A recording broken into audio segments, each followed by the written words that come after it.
और गांव के बस स्टेशन पर रात के समय कोई नहीं जाता था। वहां के लोगों का मानना था कि उस बस स्टेशन के पास कोई छलावा है। रात के लगभग 12 बजे के करीब एक आदमी बस स्टेशन की ओर बढ़ रहा था। चलते चलते उसका सांस फूल रहा था, पर वो बिना रुके बस चले ही जा रहा था। वो उस गांव में नया आया था और गांव के बारे में उसे ज्यादा कुछ नहीं पता था। अचानक आसमान में बिजली चमकी और तेज बारिश होने लगी। अरे इस बारिश को भी अभी होना था, मेरे पास तो छाता भी नहीं है, क्या करूं अब? तभी उसे अपने पास एक बड़ा सा पत्ता नजर आया। उसने उस पत्ते को उठाकर अपने सर पर रख दिया। चलो कम से कम अब मैं इस बारिश में भीगने से तो बच जाऊंगा। अब जल्दी से बस स्टेशन पहुंच जाता हूं, कहीं मेरी बस ना छूट जाए। पर चारों तरफ गहरा अंधेरा छा चुका था और मूसलाधार बारिश के कारण उसका चलना भी मुश्किल हो रहा था। रास्ता बिल्कुल सुनसान था। कैलाश बस स्टेशन पहुंचने ही वाला था कि तभी बस उसके सामने से गुजर गई। अरे रुको, रुक जाओ, मुझे अपने गांव जाना है, बस को रोको। वो बस स्टेशन की सुनसान सड़क पर जोर जोर से चीख रहा था। तब तक बस बहुत आगे निकल चुकी थी। उसके समझ नहीं आ रहा था कि अब वो क्या करेगा। अगर मैं 2 मिनट पहले पहुंच जाता तो आज मेरी बस नहीं छूटती। अब मैं अपने गांव कैसे जाऊंगा? उसे अपने आसपास कोई भी नजर नहीं आ रहा था। बस स्टेशन पर वो बिल्कुल अकेला खड़ा था। तभी एक आदमी वहां आता है। क्या हुआ भाई, इतनी रात गए, यहां क्या कर रहे हो? भाई मुझे अपने गांव वापस जाना था। मेरी माँ की तबीयत बहुत खराब है, पर मुझे बस स्टेशन पहुंचने में देर हो गई। मेरे यहां पहुंचने से 2 मिनट पहले ही बस मेरे सामने से निकल गई। अब मैं अपने गांव वापस कैसे जाऊंगा? ओहो, बहुत अफसोस हुआ कि तुम्हारी बस छूट गई। तुम्हारी माँ की तबीयत खराब है तो तुम्हें अपने गांव वापस जाने की बहुत जल्दी होगी। हाँ भाई, क्या आप मुझे बता सकते हैं कि अगली बस कब तक जाएगी? यहां से तो अभी कोई बस नहीं जाएगी। हाँ, पर दूसरे स्टॉप से एक बस यहां आएगी, पर सुबह 7 बजे आप उसमें चले जाना। कैलाश उस आदमी की बात सुनकर गहरी सोच में पड़ जाता है। क्या हुआ भाई, क्या सोच रहे हो? इस गांव में रिक्शा इतनी मुश्किल से मिलते हैं। कोई भी रिक्शा वाला इस समय बस स्टेशन पर नहीं आना चाहता था।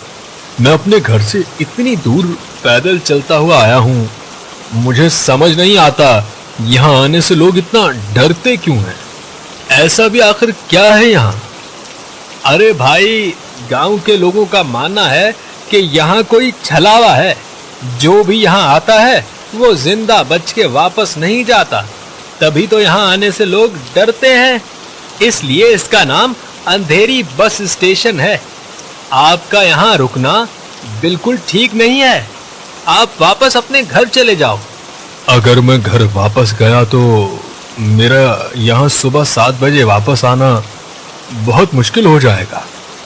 क्या यहाँ आसपास रहने के लिए कोई होटल मिल जाएगा?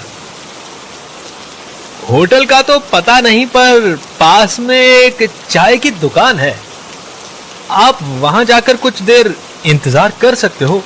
वहां शायद आपको रहने की कोई जगह भी मिल जाए। आपका बहुत धन्यवाद जो आपने मेरी इतनी मदद की। चलो अब मैं चलता हूं। ऐसा कहकर कैलाश आगे की ओर बढ़ने लगता है। तभी उसके दिल में ख्याल आया कि जब गांव के सभी लोग इस बस स्टेशन पर आने से इतना डरते हैं और रात के समय यहां कोई नहीं आता, तो आखिर ये आदमी यहां क्या कर रहा है? वो जैसे ही उस आदमी से ये पूछने के लिए पीछे मुड़ा तो वहां कोई नहीं था। दूर दूर तक उसे कोई नजर नहीं आ रहा था। कैलाश घबरा जाता है। कि अभी तो वो आदमी यही था, अचानक कहां गायब हो गया। उसने आवाज लगाई, अरे भाई कहां चले गए आप? ओ भाई। भी उसे कोई नजर नहीं आता और ना ही किसी की आवाज आती है। वो आदमी कहां चला गया? अभी तो यही था। वो आदमी था या कोई भूत जो अचानक कहीं गायब हो गया?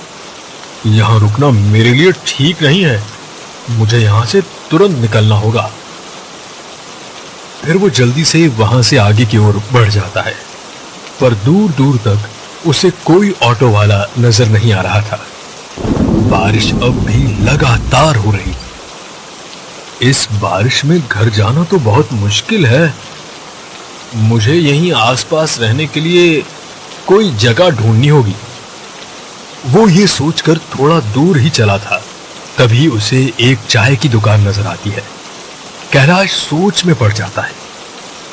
वो आदमी ठीक तो कह रहा था कि आगे जाके एक चाय की दुकान है, पर फिर वो आदमी अचानक कहां गायब हो गया था?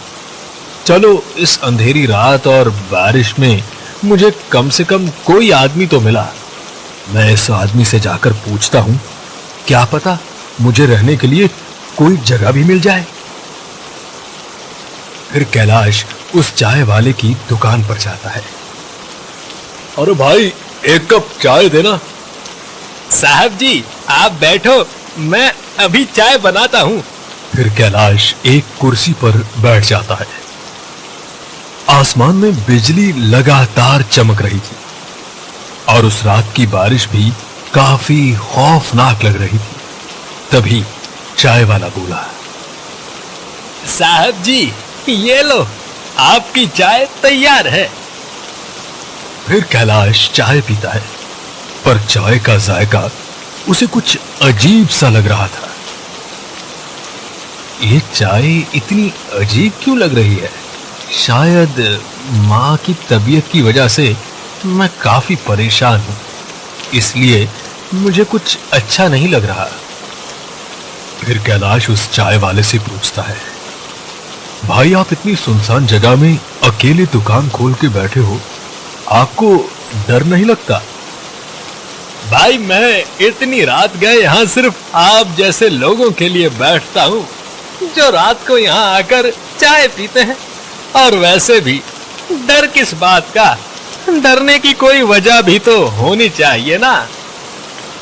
पर मैंने तो सुना है कि यहाँ से थोड़े फासले पर जो अंधेरी बस स्टेशन है वहां कोई छलावा है।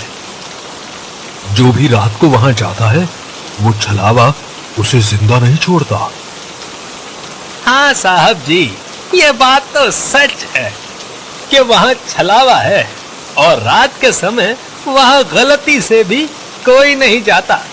पर आप ये सब जान के भी इतनी रात को यहाँ क्या कर रहे हो? मैं तो इस गांव में नया आया हूँ भाई, और मेरी माँ की तबीयत ठीक नहीं है, जिस कारण मुझे तुरंत बस पकड़ के अपने गांव वापस जाना था। पर जब तक मैं बस स्टेशन पहुंचा, बस मेरे सामने से निकल गई थी। मैंने काफी आवाजें लगाई, पर बस बहुत दूर जा चुकी थी। ओहो, ये तो आपके साथ बहुत बुरा हुआ। पर उसके बाद मेरे साथ कुछ ऐसा हुआ कि मुझे समझ नहीं आ रहा। क्या हुआ साहब जी? कहीं आपने उस छलावे को तो नहीं देख लिया? नहीं, ऐसा कुछ नहीं हुआ, पर मैं जब बस स्टेशन पर खड़ा था और मेरी बस छूट गई थी, तभी एक आदमी वहां आया और उसने मुझे बताया कि अभी यहाँ से कोई बस नहीं जाएगी, पर सुबह 7 बजे एक बस अंधेरी बस स्टेशन से गुजरेगी। फिर मैंने उसे बताया कि मेरा घर बहुत दूर है, मैं घर वापस नहीं जा सकता और मुझे किसी होटल की तलाश है जहां मैं आज की रात रुक सकूं। तो उसने कहा कि थोड़ा आगे जाके एक चाय की दुकान है, मुझे वहां रुकने के लिए कोई जगह मिल सकती है। फिर मैं आगे की ओर बढ़ने लगा। अचानक मैंने पीछे मुड़ के देखा तो वो आदमी वहां से कहीं गायब हो गया और फिर दूर दूर तक वहां कोई नहीं था। ये तो सच में हैरत की बात है। एक आदमी अचानक कहीं गायब हो गया। इतने बड़े बस स्टेशन से अचानक वो कहां जा सकता है? ये तो वाकई सोचने वाली बात है। पर एक बात अच्छी हुई, उसने आपको मेरी दुकान का रास्ता बता दिया और आप यहाँ आ गए। अब आपको चिंता करने की कोई जरूरत नहीं है। पर मुझे आज रात रुकने के लिए कोई जगह चाहिए, ताकि सुबह होते ही मैं दूसरी बस पकड़ के अपने गांव वापस चला जाऊं। इतनी रात और बारिश में मेरा घर पर जाना बहुत मुश्किल है। अगर मैं घर गया तो मेरी बस दोबारा छूट जाएगी। साहब जी, मेरी दुकान के पीछे एक छोटी सी कुटिया है। आज की रात आप वहां रुक सकते हो। चलिए, आप मेरे साथ चलिए। फिर कैलाश उस आदमी के साथ उसकी कुटिया के अंदर चला जाता है, जहां एक चारपाई थी। उसके ऊपर एक चादर और एक तकिया पड़ा हुआ था। साहब जी, आज की रात आप बेफिक्र होके यहाँ रुक जाओ और मेरी चिंता मत करना। मैं अपनी दुकान में जगह बना के सो जाऊंगा।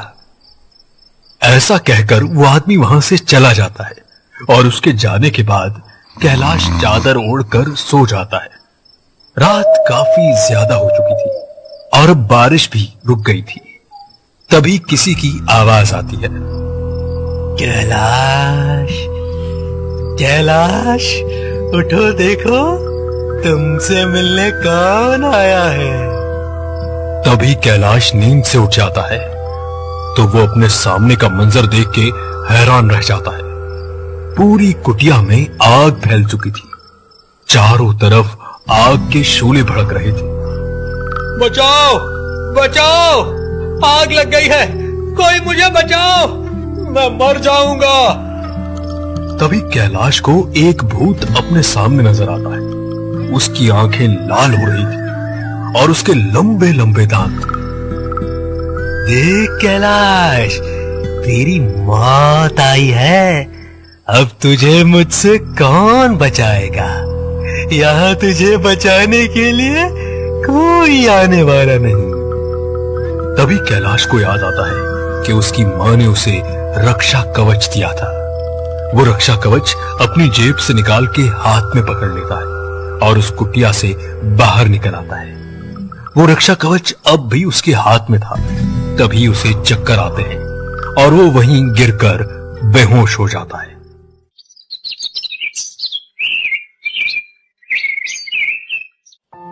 जब सुबह उसकी आंख खुली तो एक आदमी उसके पास खड़ा था।